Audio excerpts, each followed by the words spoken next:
નમસ્કાર મિત્રો, આજના નવા વિડીયોમાં તમારું સ્વાગત છે। મિત્રો, આજે આપણે જાણીશું કે 84 ખાતાની ઝોપડીમાં એટલે કે અખત ઝોપડીમાંનું દુઃખ જો કોઈના ઘરમાં આવે તો એને કેવા સંકેતો મળે। એટલે મિત્રો, વિડીયો બહુ મહત્વનો છે। વિડીયો નાનો છે પણ બહુ મહત્વનો છે, એટલે વિડીયોમાં છેલ્લે સુધી બન્યા રહેજો અને વિડીયો ધ્યાનથી સાંભળજો। મિત્રો, પહેલાં તો અમે તમને એક ખાસ વાત જણાવી દઈએ કે આ અખત ઝોપડીમાં એ 84 ખાતાની દેવ છે।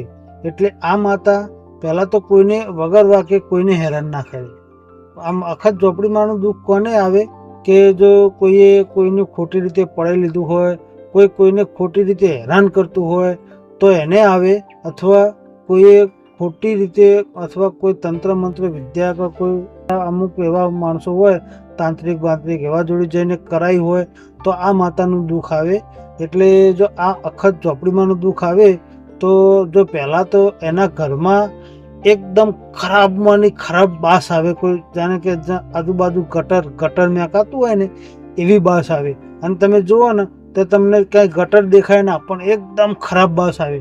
જો આવી ખરાબ બાસ આવે તો સમજી જવું કે અખત ઝોપડીમાંનું દુઃખ છે।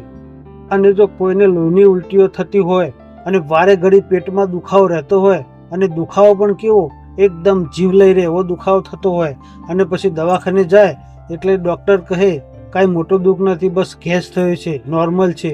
ડૉક્ટર આવું કહે તો એ સમજી જવું કે આ અખત ઝોપડીમાંનું દુઃખ છે।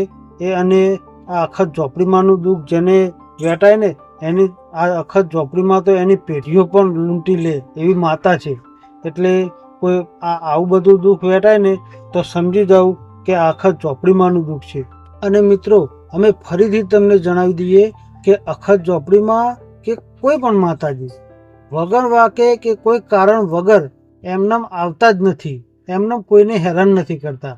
માતાજીનું દુઃખ આવવા પાછળ ગમે તે કોકના કો નાનું મોટું કારણ તો હોય જ, તો જ માતાજી આવે। અને મિત્રો, જો તમને અમારો આ વિડીયો પસંદ આવ્યો હોય તો વિડીયોને લાઈક કરી ચેનલને સબસ્ક્રાઈબ જરૂરથી કરજો। જય માતાજી।